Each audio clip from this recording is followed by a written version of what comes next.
जैसा कि पिछली वीडियो में हमने देखा था, जो वाइटल साइंस हैं, वाइटल साइंस के टेम्परेचर, पल्स, रेस्पिरेशन, पेन और SpO2, इन सब के बारे में हमने पिछली वीडियो में थोड़ा सा ओवरव्यू लिया था।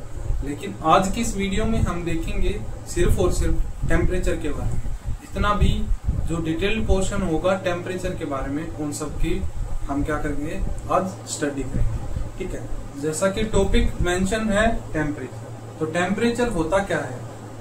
Temperature it is the, temperature को मतलब अगर मैं इसकी SI यूनिट देखूं, SI यूनिट क्या होगी? SI unit that is kelvin. क्या होती है? केल्विन होती है। ठीक है, टेम्परेचर, टेम्परेचर होता क्या है? अब हम टेम्परेचर की डेफिनेशन लिखेंगे। It is the, temperature is the balance between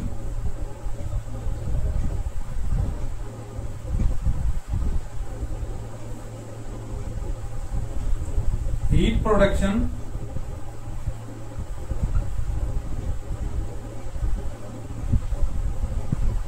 and heat loss। heat loss और heat production के बीच का जो बैलेंस है उसको हम क्या बोलते हैं? टेम्परेचर बोलते हैं। और it is the degree of heat. अगर हमें बॉडी टेम्परेचर अगर मेजर करना है तो हम किस में करेंगे?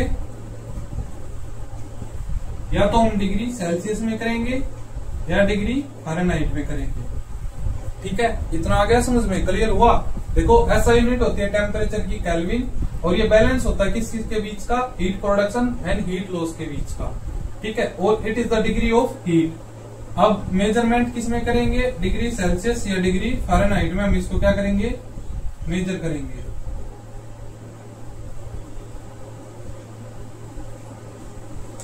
इतना आप नोट डाउन कर सकते हैं। ठीक है, हो गया अब ये।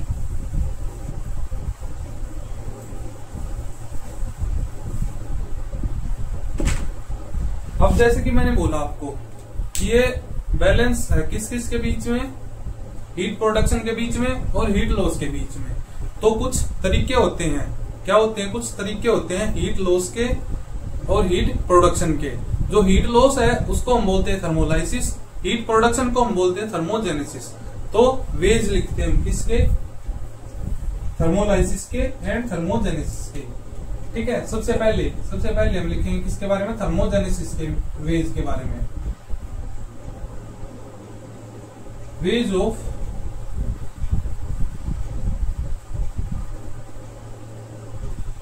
Heat production.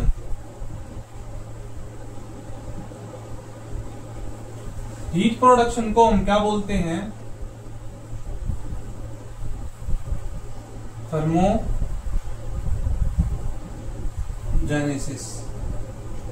क्या हो गया ये? थर्मोजेनेसिस। ठीक है, अब हम इसके तरीके पढ़ेंगे थर्मोजेनेसिस के, हीट प्रोडक्शन के। सबसे पहले आता है oxidation of food.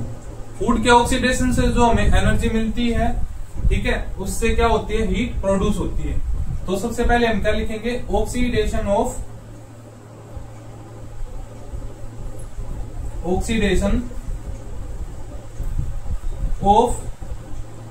Food. Food के ऑक्सीडेशन से क्या होता है? एनर्जी मिलती है हमें। ठीक है, तो अगर बात करूं 1 ग्राम कार्बोहाइड्रेट से कितनी एनर्जी मिलती है?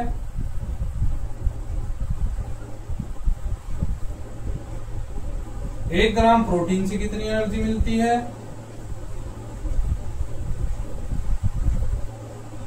1 ग्राम फैट से कितनी एनर्जी मिलती है?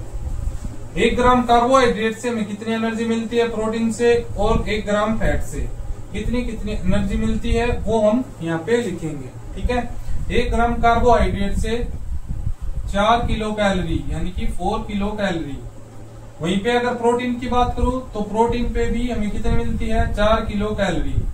अगर फैट की बात करूं तो हमें मिलेगी 9 किलो कैलोरी।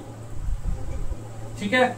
और अगर 1 ग्राम अल्कोहल की अगर बात करते हैं यहाँ पे, तो इससे हमें कितनी एनर्जी मिलेगी, that will be 7 kilo calorie. और अगर मैं बात करूं 1 ग्राम डेक्सट्रोज से, 1 ग्राम डेक्सट्रोज से जो एनर्जी मिलेगी दैट विल बी, जो 1 ग्राम डेक्सट्रोज से मिलेगी ये कितनी होती है 3.4 किलो कैलोरी। ओके, इतना आ गया समझ में। देखो इसका ये एक पॉइंट तो ये हो गया 1 ग्राम कार्बोहाइड्रेट। ओके, 1 ग्राम प्रोटीन से, 1 ग्राम फैट से, और जो 4th पॉइंट है ये हो गया अपना 1 ग्राम अल्कोहल से और 1 ग्राम डेक्सट्रोज से, ये 5th पॉइंट हो गया। ठीक है, इतना आ गया समझ में अपना। या तो साथ ही साथ याद करते रहो या फिर आप लिख भी सकते हो, जैसे आपकी मर्जी, आप जैसा भी करना चाहें, लेकिन समझ में आना चाहिए। मेरी प्रायोरिटी हमारा समझ में आना है। अगर समझ में नहीं आया तो फिर क्या फायदा होगा। ठीक है, अब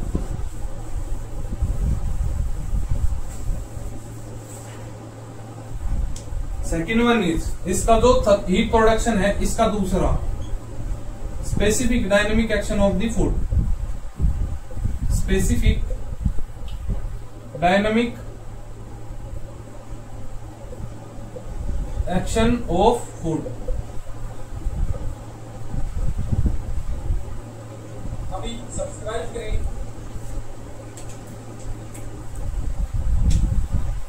तो जो specific dynamic action of food है, सबसे पहले यहां लिखेंगे हम प्रोटीन का कितना होता है, दैट इज 30%, फैट का 4% और कार्बोहाइड्रेट का, जो specific dynamic action of food होता है कार्बोहाइड्रेट का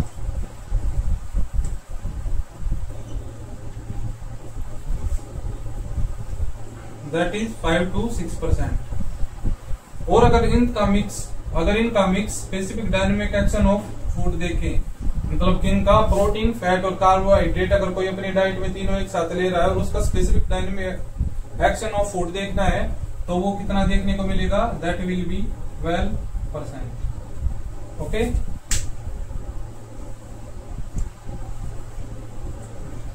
ठीक है, यहां तक हो गया क्लियर। अब देखो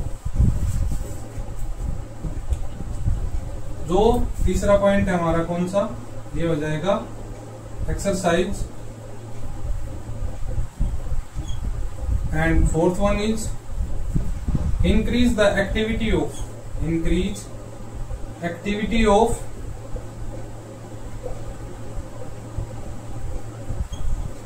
adrenal and thyroid gland।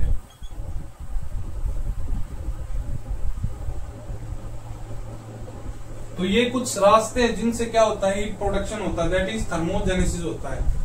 ठीक है, जैसे एक्सरसाइज की अगर मैं बात करूं तो क्या होगा, जैसे भी एक्सरसाइज होगी, एक्सरसाइज होने के साथ साथ क्या होगा, अगर बात करूं एक्सरसाइज की तो इसमें क्या होगा, जो ग्लाइकोजन है that will be convert into glucose.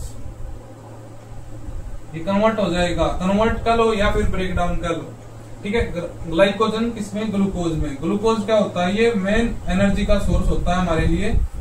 ठीक है, ग्लूकोज, ग्लाइकोजन ग्लूकोज में ब्रेक डाउन हो जाएगा। ग्लूकोज क्या करेगा, एटीपी का फॉर्मेशन करेगा, और एटीपी जैसे ही बढ़ेगा शरीर में तो वो क्या करेगा, एनर्जी देगा, और एनर्जी से क्या होगी, हीट प्रोडक्शन होगी। ठीक है, इतना हो गया क्लियर। चलो अब अगर बात करूं, ये डिपेंड किस किस के ऊपर होगा, also depends on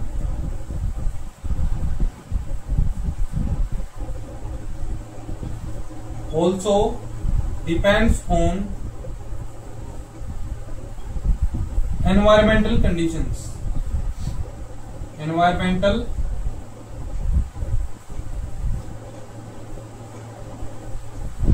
conditions.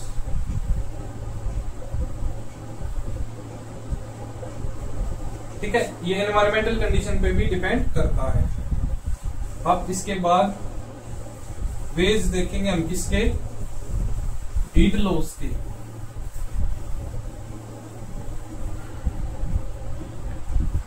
Veg किसके, हीट लॉस।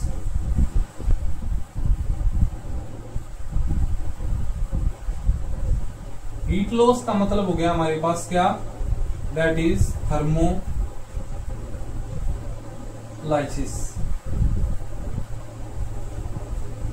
ठीक है, तो वेज ऑफ हीट लॉस में सबसे पहला आ जाएगा क्या, by the skin, by skin, by lungs,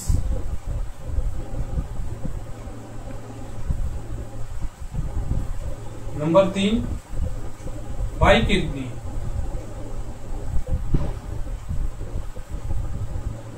और लास्ट में नंबर 4 बाय बाउल।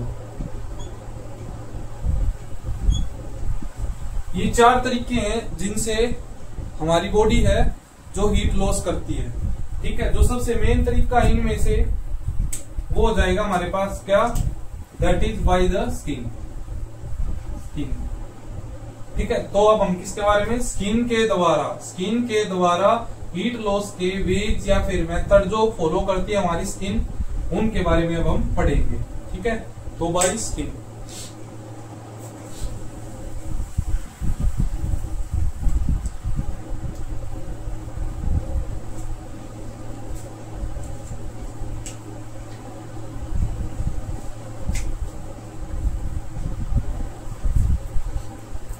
यहाँ पे आ जाएगा क्या, बाय स्किन, बाय स्किन। ठीक है, यही इंपॉर्टेंट है और हमें क्या करना है, यही पढ़ना है। ठीक है,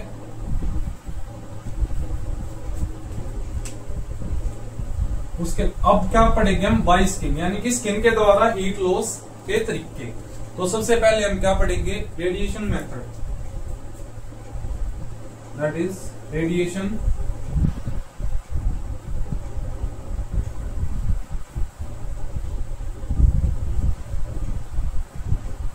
इसके अंदर क्या होगा, नो मीडियम रिक्वायर। ठीक है, कोई मीडियम रिक्वायर नहीं होगा इसके अंदर। ठीक है, और मैक्सिमम हीट लॉस होता है यहां से, maximum heat loss, maximum heat loss. और हीट लॉस यहां से कितना होगा, दैट इज 60%। ठीक है, रेडिएशन मेथड हो गया। अब अगर बात करूं किसकी, सेकंड वन, सेकंड हो जाएगा हमारे पास क्या, that is evaporation, that is evaporation.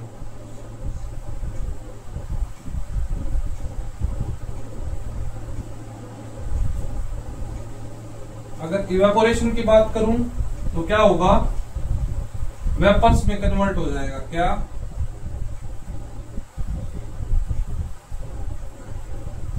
ठीक है। इवेपोरेशन कुछ भी होगा, कोई भी सब्सटेंस जैसे कि कोई लिक्विड है या कुछ भी है तो वो वेपर्स में कन्वर्ट हो जाएगा। अगर मैं बात करूं कितने परसेंट हीट लॉस होती है, दैट इज 22% हीट लॉस। ठीक है, ये हो गया यहां तक क्लियर, इवेपोरेशन। इवेपोरेशन के बाद अब तीसरा point,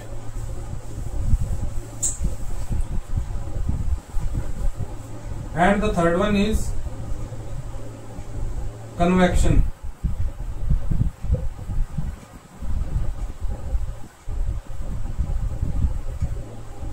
and fourth one is conduction।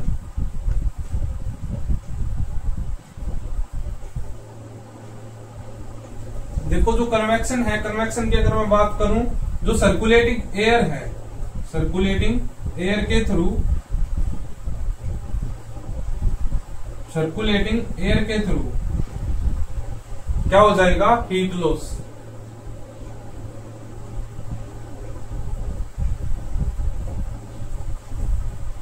ठीक है, जैसे कि उदाहरण के लिए अगर मैं बात करूं, जैसे फैन,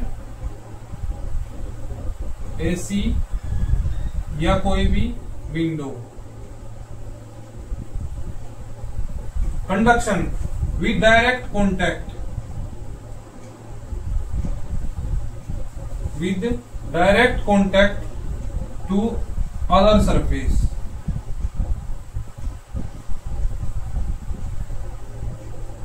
इसके उदाहरण की अगर बात करूं तो जैसे कोल्ड स्पंज, ठीक है, कोल्ड स्पंजिंग। और एक बात ध्यान रखना, जो कन्वेक्शन है, कन्वेक्शन के अंदर मीडियम की रिक्वायरमेंट होती है, मीडियम इज रिक्वायर्ड।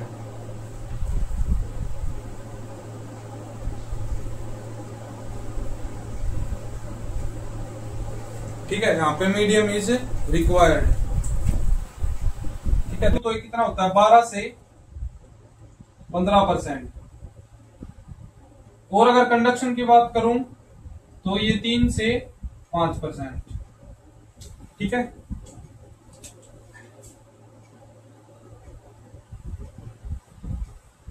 ओके, ये बात हम याद रखेंगे। ओके,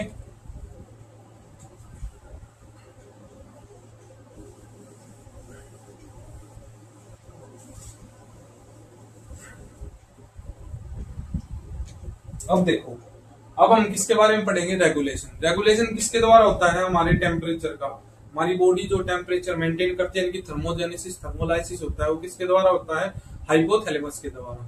तो हम छोटी सी एक डेफिनेशन है या फिर हेडिंग लगा लो, रेगुलेशन ऑफ टेम्परेचर।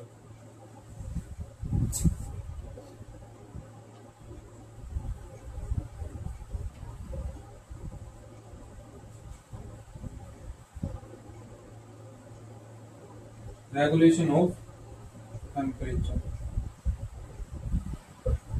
टेम्परेचर का रेगुलेशन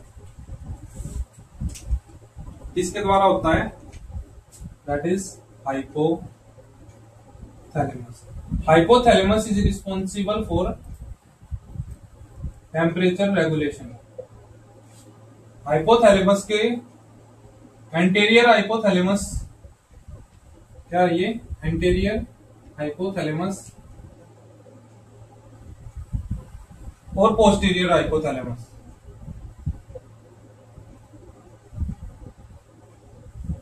जो एंटीरियर हाइपोथैलेमस है और जो पोस्टीरियर हाइपोथैलेमस है, जो एंटीरियर हाइपोथैलेमस है दैट इज रिस्पॉन्सिबल फॉर, ये रिस्पॉन्सिबल होता है किसके लिए, it is responsible for thermolysis. ठीक है, कैसे रिस्पॉन्सिबल होगा, अब हम इसके बारे में देखते हैं। जैसे कि इंटीरियर हाइपोथैलेमस क्या करेगा, वे जो डाइलेशन,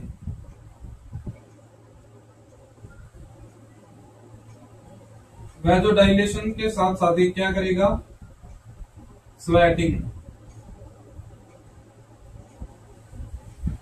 स्वेटिंग होगी तो हीट का लॉस, और हीट के लॉस को हम क्या बोलते हैं, दैट इज थर्मोलाइसिस।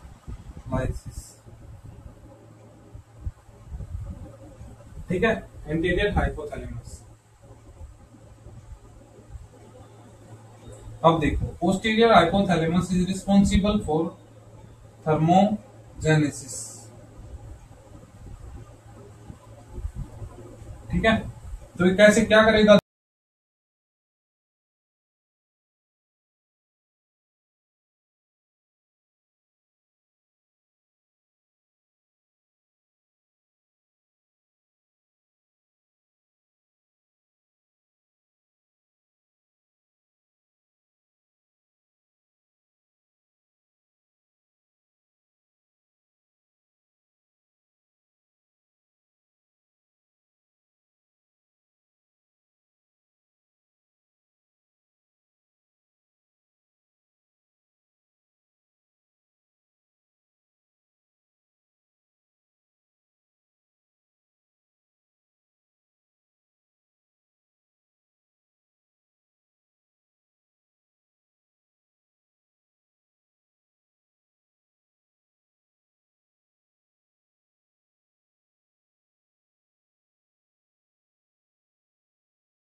फिर 1/3 भी कौन सा, लोअर 1/3 ऑफ इसोफेगस, ठीक है, लोअर 1/3 ऑफ इसोफेगस, ठीक है। उसके बाद आती है टिम्पैनिक मेम्ब्रेन,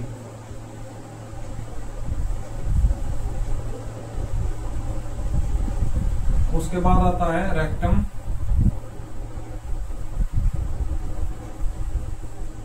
ठीक है, और लास्ट में आता है कौन सा, दैट इज नासोफैरिंक्स,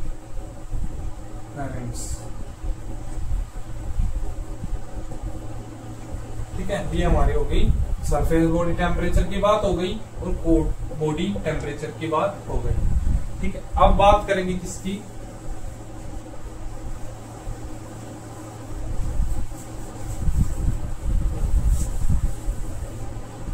देखो असेसमेंट कैसे करेंगे इसके बारे में, टेम्परेचर की असेसमेंट कैसे करेंगे, ठीक है।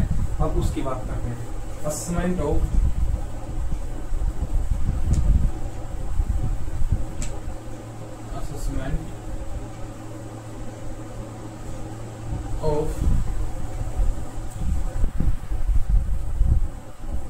टेम्परेचर,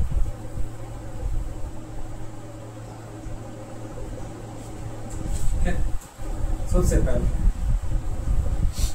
पहले अगर मैं बात करूं तो यहाँ पे क्या हो जाएगा, पाल्पेशन,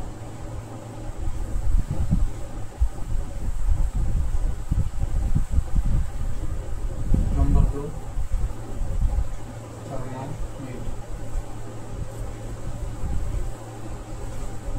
देखो जो पाल्पेशन होती है, पाल्पेशन देखो, अगर मैं बात करूं ये वाली होती है हमारी कौन सी, वेंट्रल सरफेस, ये वाली होती है डोर्सल सरफेस। अगर किसका टेम्परेचर देखना है तो कौन सी सरफेस से, डोर्सल सरफेस से देखेंगे, ठीक है। कहां से, that is dorsal surface. Dorsal surface का यूज करते हुए हम टेम्परेचर असेस करेंगे। अगर मान लो क्लैरिफाई नहीं हो रहा है पाल्पेशन से तो हम किसका यूज करेंगे, थर्मामीटर का यूज करेंगे। थर्मामीटर के अगर टाइप्स की बात करूं, इसको ग्रीन करने की बात करूं या कुछ भी बात करूं, वो एक नेक्स्ट वीडियो अपलोड होगी थर्मामीटर की, प्रॉपर वो बस थर्मामीटर के बारे में ही सारी जानकारी होगी उस वीडियो के अंदर। तो अभी के लिए बस इतना ही ध्यान रखना, असेसमेंट ऑफ टेम्परेचर, पाल्पेशन और थर्मामीटर। पाल्पेट करेंगे कि वेंट्रल सरफेस होता है, डोर्सल सरफेस होता है, तो कौन सी सरफेस से, dorsal surface. Common sites to take temperature,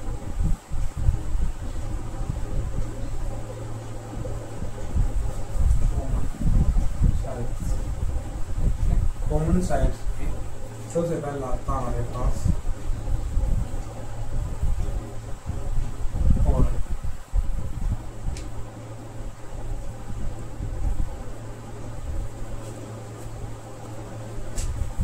oral की अगर मैं बात करूं तो यहाँ पे टेम्परेचर लेते हैं 98.6 डिग्री फारेनहाइट, ये आता है हमारे पास नॉर्मल आता है हमारे पास ये, ठीक है। ओरल की अगर बात करूं तो most commonly used in adults,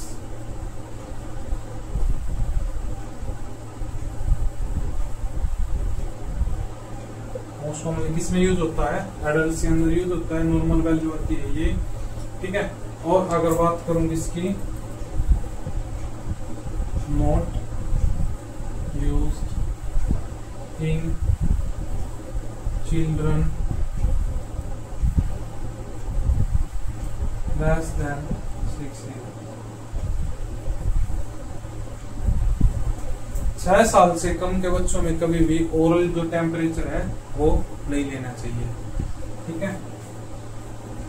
temperature check करने के लिए, ठीक है, टेम्परेचर चेक करने के लिए माउथ में जो थर्मामीटर है वो कितनी देर इंसर्ट करेंगे, ठीक है। टेम्परेचर रीडिंग कितनी, 2 to 3 मिनट्स, 2 to 3 मिनट्स,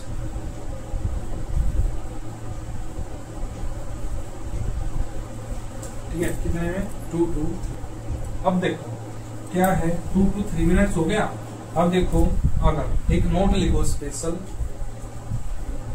नहीं ठीक, दोबारा शुरू से नई पेज भी लिख रखा हूँ। एक नोट की अगर मैं बात करूं, एक नोट लिखो। नोट में क्या है कि अगर कोई patient, if any patient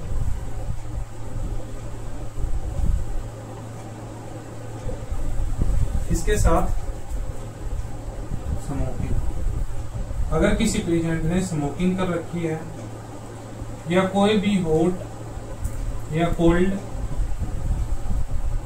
drink, ठीक है, या कोई भी हॉट या कोल्ड ड्रिंक ले रखी है, तो उसका आते ही टेम्परेचर नहीं लेना है। उसके लिए हमें 15 से 30 मिनट वेट करके, 15 से 30 मिनट वेट करके फिर उसके बाद क्या करना है, टेम्परेचर सेट करना, ठीक है।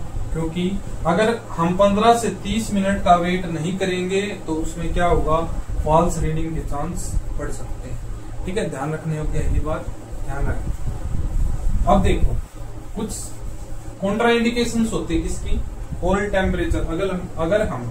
अगर हम ओरल रूट से अगर टेम्परेचर लेते हैं तो उसकी कुछ कॉन्ट्रा इंडिकेशंस होती हैं, ठीक है। Contra indications, that is Contra indications,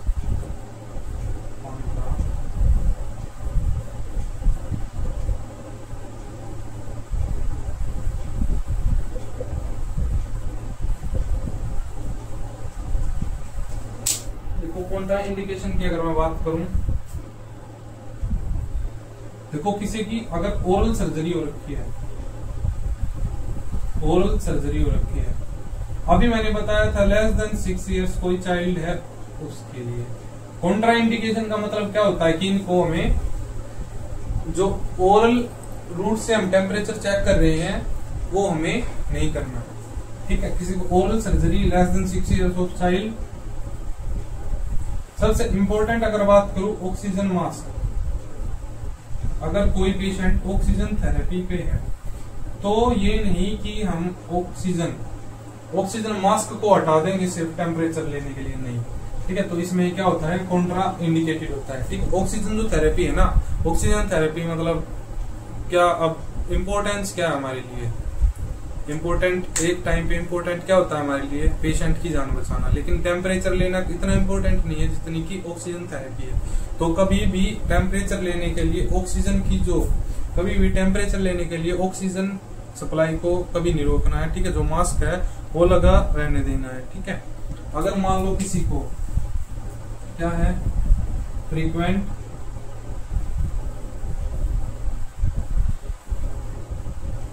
cough attacks,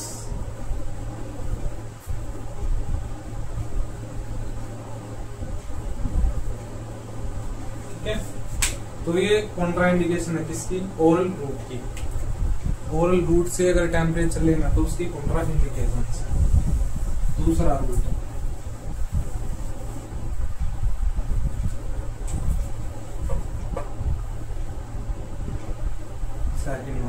second one is that is axilla,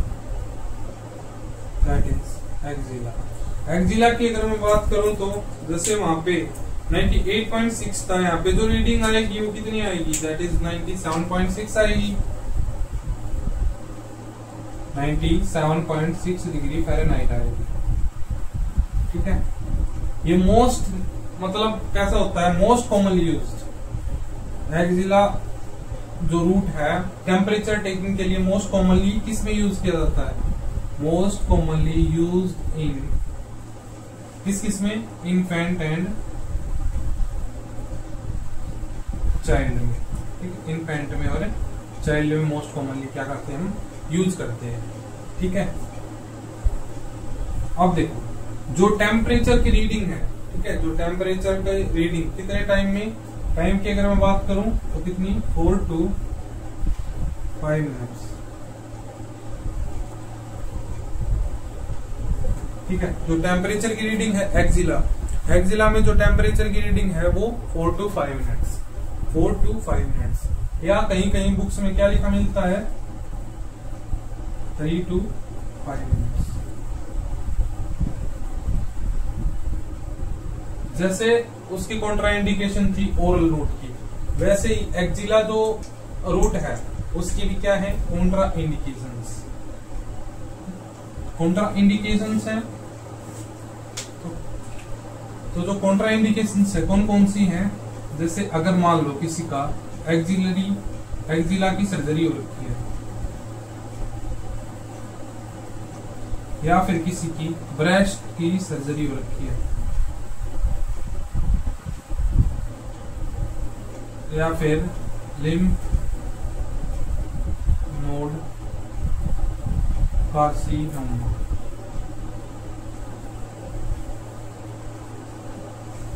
ये होगी कॉन्ट्राइंडिकेशन किसकी, एक्सिलरी रूट। ठीक है, अब हम बात करेंगे इसकी रेक्टल रूट की।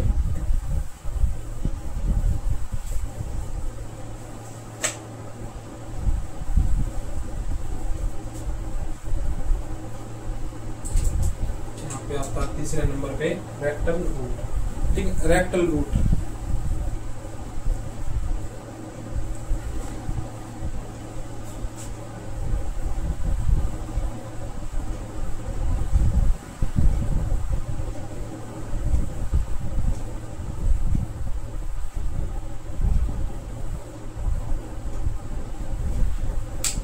ये क्या करता है कि जो कोर बॉडी टेम्परेचर उसको मेजर करता है। ठीक है, किसको मेजर करता है, core body temperature.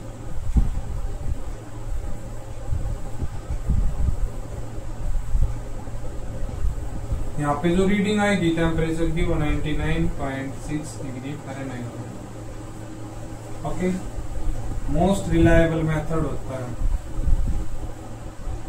Most reliable.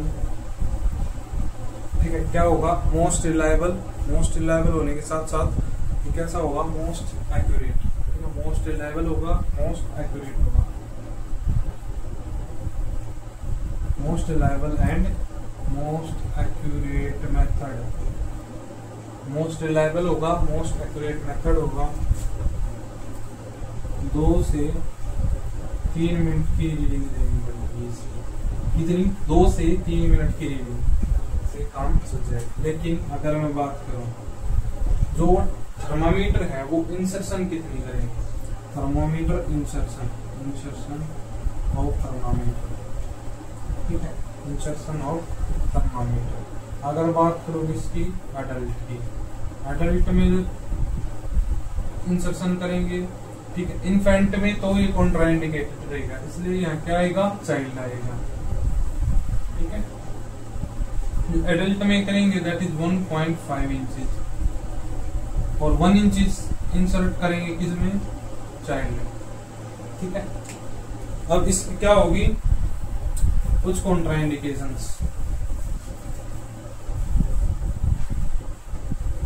क्या होंगे, कुछ कॉन्ट्राइंडिकेशंस। रेक्टल रूट की कुछ कॉन्ट्राइंडिकेशंस हैं जो बहुत ज्यादा इंपॉर्टेंट है हमारे लिए। मतलब अगर कॉन्ट्राइंडिकेशन की बात करूं, कॉन्ट्राइंडिकेशन सबसे पहले मैंने बताया था इसको इन्फेंट। ठीक है, इन्फेंट में कभी भी इंसर्ट नहीं करते। इन्फेंट में क्यों इंसर्ट नहीं करते, क्योंकि जो एनल स्फिंक्टर होता है उसके टीयर होने के चांस हो जाते हैं। ठीक है, या किसी के रेक्टल सर्जरी हो रही है, रेक्टल सर्जरी,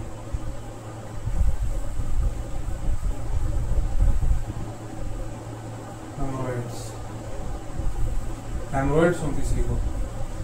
अब देखना इसका रिलेशन किसके साथ है, हार्ट के साथ। हार्ट के साथ कैसे हुआ इसका रिलेशन, अगर किसी की कार्डियक सर्जरी हो रखी हो या, ठीक है, अगर कार्डियक सर्जरी हो रखी हो ये, या फिर ब्रेडी कार्डियक कंडीशन हो, इसकी ब्रेडी कार्डिया। अब देखना, मतलब वैसे तो ये रूट है रेक्टल, लेकिन इसमें कार्डियक सर्जरी और ब्रेडी कार्डिया इनका क्या काम आ गया। देखो ध्यान से सुनना कि जैसे कार्डियक सर्जरी या ब्रेडी कार्डिया, जैसे ही हम रेक्टल, जो रेक्टल रूट है उसके थ्रू थर्मामीटर इंसर्ट करते हैं, तो जो वेगस नर्व होती है हमारी, जो थर्मामीटर होता है वो क्या कर देता है, वेगस नर्व को क्या करता है, जो वेगस नर्व है उसको स्टिमुलेट कर देता है। वेगस नर्व स्टिमुलेट, और वैगस नर्व जो है वो स्टिमुलेट होगी तो वो क्या करवाएगी, ब्रेडिकार्डिया करवाती है। अगर पेशेंट को पहले ही ब्रेडिकार्डिया हो रखा है और ऊपर से रेक्टल जो थर्मामीटर है वो इंसर्ट कर दिया तो और ज्यादा ब्रेडिकार्डिया, और पेशेंट किस में चला जाएगा, शॉक में चला जाएगा। ऐसा ही कार्डियक सर्जरी में। ठीक है, यहां तक आ गया समझ में। अच्छा, अब एक और रूट बचता, that is through the year.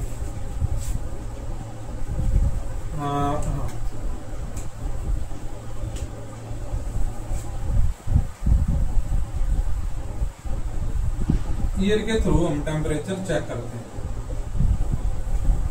ये भी हमें क्या बताता है, core body temperature, core body temperature, और 99.6 डिग्री फ़ारेनहाइट ये रीडिंग आती है। रीडिंग कितनी देर में मिल जाएगी, 2 सेकंड्स में। मोस्ट कॉमनली किसमें यूज करा जाता है, इन्फेंट में। Most commonly used in infants.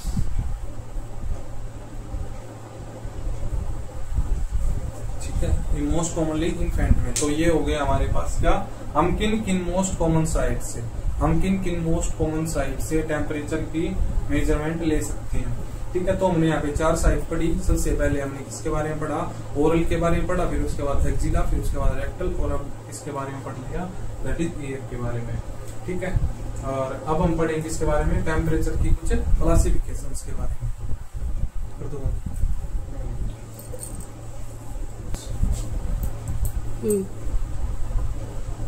चलो, अब हम बात करेंगे इसके बारे में, क्लासिफिकेशन ऑफ द टेम्परेचर। यानी कि जो टेम्परेचर है, टेम्परेचर एक तो होता है अपना कौन सा, नॉर्मल टेम्परेचर। ठीक है, that is 98.6 degree Fahrenheit. Okay, और उसके नीचे हाइपोथर्मिया किस कंडीशन को बोलते हैं, हाइपरथर्मिया, हाइपरपैरेक्सिस किस कंडीशन को बोलते हैं। उनके लिटिल मैनेजमेंट के बारे में हम डिस्कशन करेंगे। इसमें क्लासिफिकेशन लिखो, क्लासिफिकेशन ऑफ टेम्परेचर। ठीक है, क्लासिफिकेशन ऑफ टेम्परेचर। देखो, जितने ध्यान से पढ़ोगे, इतना समझ के पढ़ोगे, उतना अच्छा है। ओके, क्लासिफिकेशन ऑफ टेम्परेचर की क्लासिफिकेशन। देखो, नॉर्मल सी बात है, अगर नॉर्मल टेम्परेचर देखना है तो नॉर्मल टेम्परेचर कितना होता है, दैट इज 98.6 डिग्री फ़ारेनहाइट। ये क्या हो गया हमारे पास, दैट इज नॉर्मल। ओके, अगर इस कंडीशन से इस तरफ आए, यानी कि अगर कम होगा 98.6 डिग्री फ़ारेनहाइट से अगर कम होगा टेम्परेचर, लगभग 95 तक लगा लो, 95 से 98.6, ये किस कंडीशन में आएगा। ठीक है, 98.6 तो होता है कितना, नॉर्मल होता है। अगर 98.6 से कम 95 से 98.6 तक, ठीक है, तो ये किस कंडीशन में आ जाएगा, ये हो जाएगा अपना सब नॉर्मल, यानी कि नॉर्मल से पहले ही कंडीशन।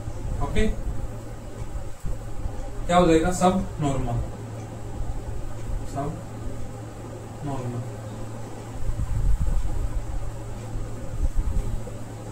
अब देखो, इससे आगे का खेल जो शुरू होगा, 95 से आगे का जो खेल शुरू होगा, दैट इज हाइपोथर्मिया। ठीक है, इस कंडीशन को हम क्या बोलेंगे, हाइपोथर्मिया।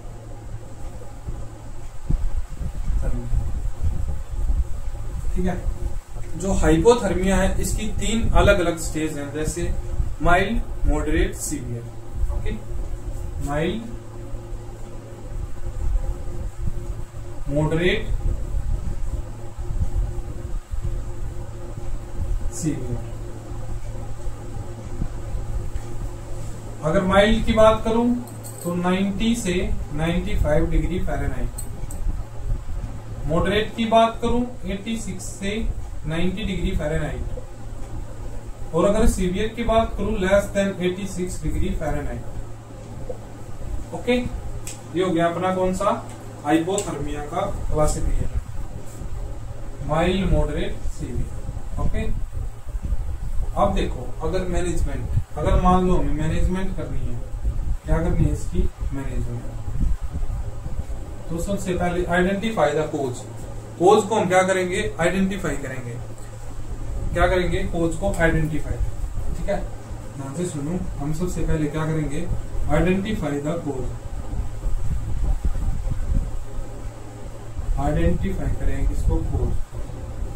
उसके बाद जो सेकंड स्टेप हम क्या लेंगे, रिमूव फ्रॉम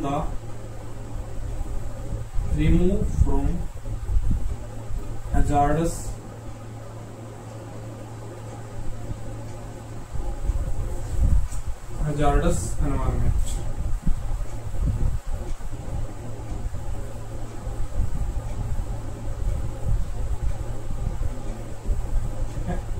उसके बाद जो तीसरा स्टेप लेंगे, उसको हम या तो उसको प्रोवाइड करवाएंगे, प्रोवाइड ब्लैंकेट। क्यों, क्योंकि हाइपोथर्मिया उसको क्या लग रही है, ठंड लग रही है, तो हम ब्लैंकेट प्रोवाइड करवाएंगे।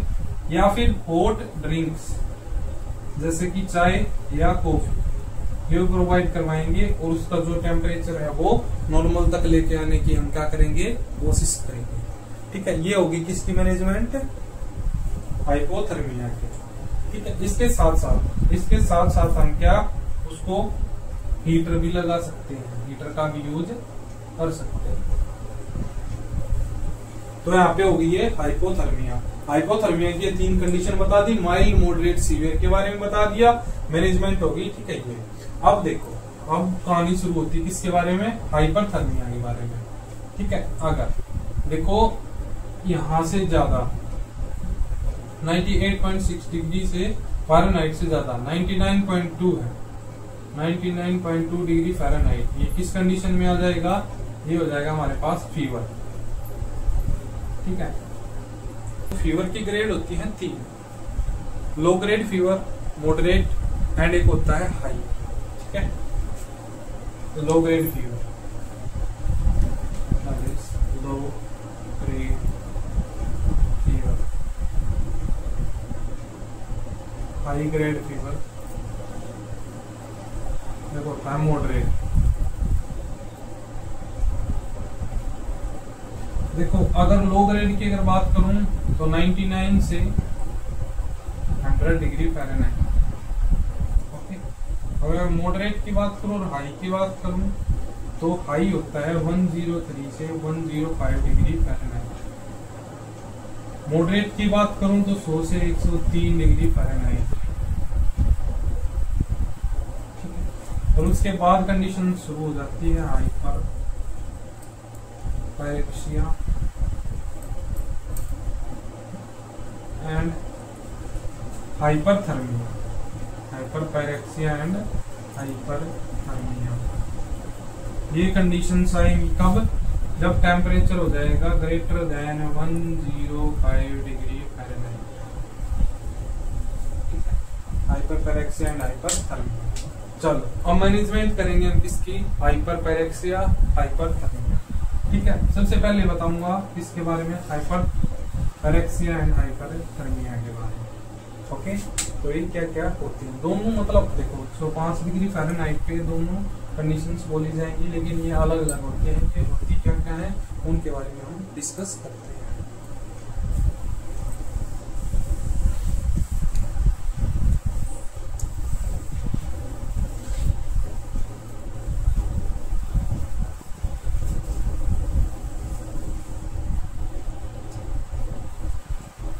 क्या डिस्कस करना है हमें, hyper pyrexia, hyper pyrexia and hyperthermia.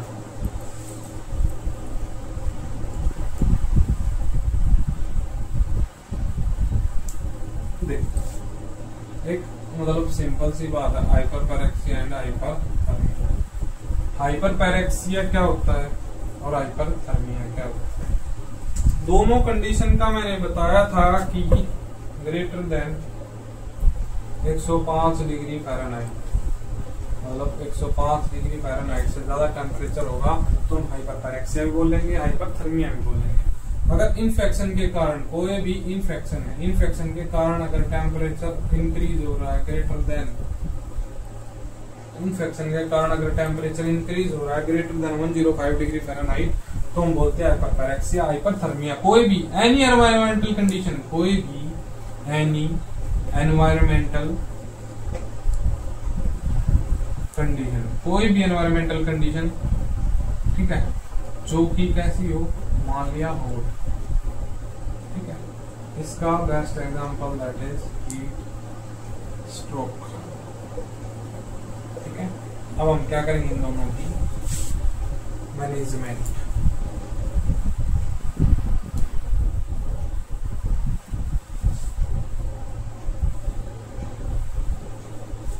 देखो दोनों की अगर मैनेजमेंट की बात करूं तो क्या होगा, आइडेंटिफाई द कोज। दोनों के अंदर सबसे पहला जो काम होगा वो होगा आइडेंटिफाई करने का, किसको, आइडेंटिफाई द कोज। इसमें भी क्या होगा, आइडेंटिफाई द कोज, आइडेंटिफाई करेंगे इसको कोज, ठीक है। द कोज, दोनों के अंदर हम क्या करेंगे, कोज को आइडेंटिफाई करेंगे। जो हाइपरपैरेक्सिया होगा यानी इन्फेक्शन के कारण हो रहा है, या फिर एनवायरमेंटल कंडीशन। अगर एनवायरमेंटल कंडीशन की बात करूं तो remove the patient from hazards condition, patient को रिमूव करेंगे वहां से। और तीसरे नंबर पे हम क्या कर देंगे इसको, कोल्ड स्पंजिंग, ओके। हाइपरपैरेक्सिया का दूसरा स्टेप हम क्या करेंगे, कोल्ड स्पंजिंग, क्या कर देंगे, cold sponging. Medical lab test करेंगे। चौथे नंबर में हम क्या कर देंगे, मेडिकल मैनेजमेंट, एंटीबायोटिक्स दे देंगे, ठीक है। और फिफ्थ नंबर पे हम क्या कर देंगे, कोल्ड अनीमा प्रोवाइड कर देंगे, ठीक है। ये हो गई हमारी क्या, टेम्परेचर में हाइपरपैरेक्सिया एंड हाइपरथर्मिया की मैनेजमेंट, ठीक है। दोनों के अंदर क्या होता है, टेम्परेचर ग्रेटर देन 105 डिग्री होता है, ठीक है। कोई भी एनवायरमेंटल कंडीशन के कारण होगा तो हाइपरथर्मिया होगा, इन्फेक्शन के कारण होगा तो हाइपरपैरेक्सिया होगा। इन दोनों की मैनेजमेंट मैंने अलग अलग यहाँ पे लिखवा दी है, ठीक है। तो अब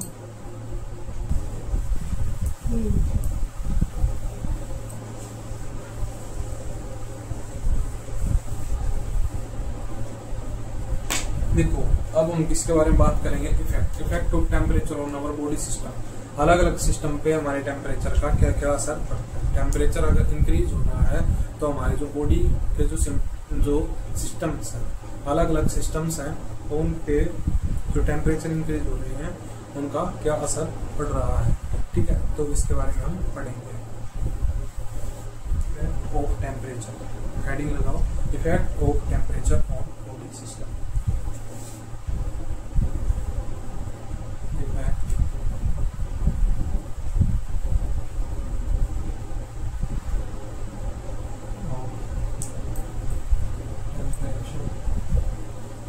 टेम्परेचर का लो या फिर कह लो फीवर, ठीक है। Temperature increase, effect of temperature increase या फिर fever on body systems, body system पर क्या असर। सबसे पहले अगर मैं बात करूँ किसकी, नर्वस सिस्टम,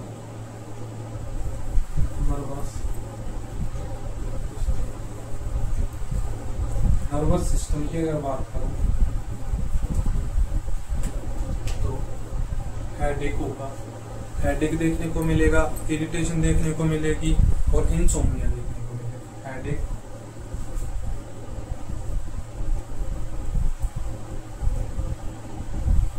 इरिटेशन,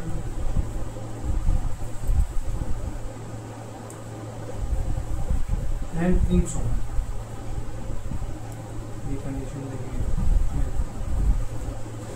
है दूसरी अगर मैं बात करूँ इसकी CVS, यानी कि CVS। दूसरी अगर बात करूँ CVS की, that is cardiovascular system. Cardiovascular system में क्या होता है, नॉर्मली जो हार्ट रेट है, हार्ट रेट इंक्रीज होती है, ठीक है, लेकिन जो हार्ट रेट होगी, हार्ट रेट की डेप्थ नॉट इंक्रीज, लिखनी है ये बात और याद भी रखनी है, ठीक है। और देखो नॉर्मली अगर फीवर हो रहा है तो हार्ट रेट क्या होगी, इंक्रीज होगी, ठीक है। और अब नोट में एक बात लिखनी है हमें, क्या,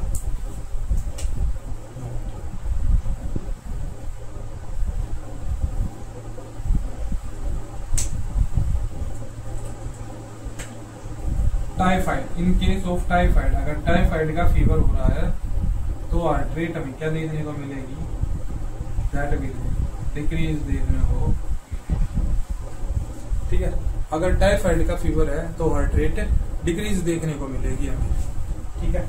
और नोट का दूसरा पॉइंट अगर लिखना चाहो तो लिख लो कि 1 डिग्री फ़ारेनहाइट या 1 डिग्री सेल्सियस अगर टेम्परेचर इंक्रीज होता है, अगर 1 डिग्री सेल्सियस या 1 डिग्री फ़ारेनहाइट अगर टेम्परेचर इंक्रीज होता है तो जो हार्ट रेट है वो कितनी बढ़ जाती है, 7 से 10 बीट्स पर मिनट बढ़ जाती है, ठीक है।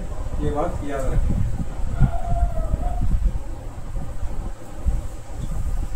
अब तीसरी अगर हम बात करें इसकी, रेस्पिरेटरी सिस्टम।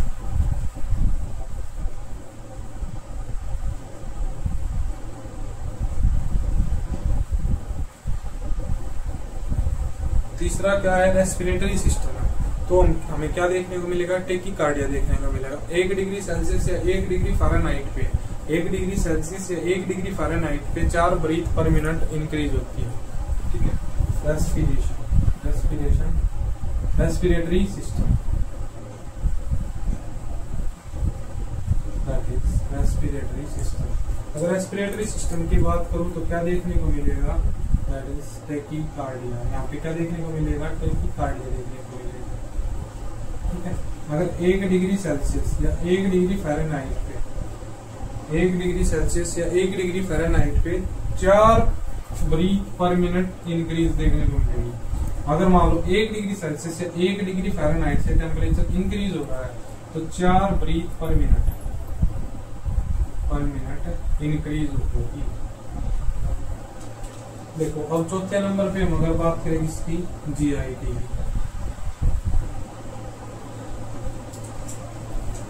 GIT की अगर हम चौथे नंबर में बात करेंगे तो इसमें क्या आ जाएगा हमारे पास, that is loss of apatite,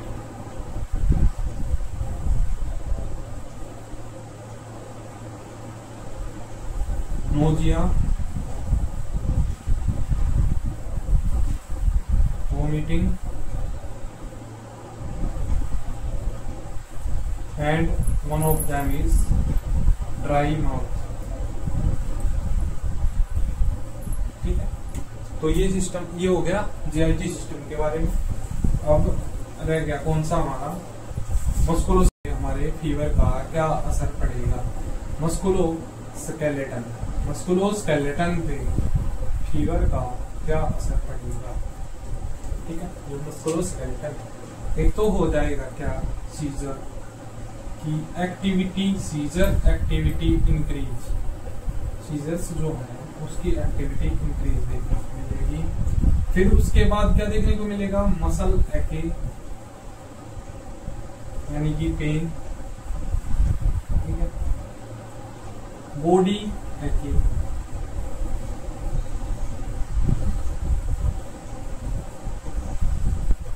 इसी के साथ हमारा जो टेम्परेचर का टॉपिक है वो पूरा होता है। नेक्स्ट वीडियो में हम पल्स के बारे में पढ़ेंगे कि जो नेक्स्ट वाइटल साइन है वो पल्स है। टेम्परेचर से रिलेटेड अगर कोई भी क्वेरी या कोई भी क्वेश्चन है, कोई भी सवाल है तो हमें कमेंट सेक्शन में आकर जरूर बताएं, हम आपको उसका जवाब जरूर देंगे। और ज़्यादा से ज़्यादा इस चैनल को सब्सक्राइब करें और शेयर करें अपने दोस्तों के साथ, ताकि इस जर्नी में वो इजी वे में अपने जो कॉन्सेप्ट हैं उनको समझ सकें, क्लियर कर सकें।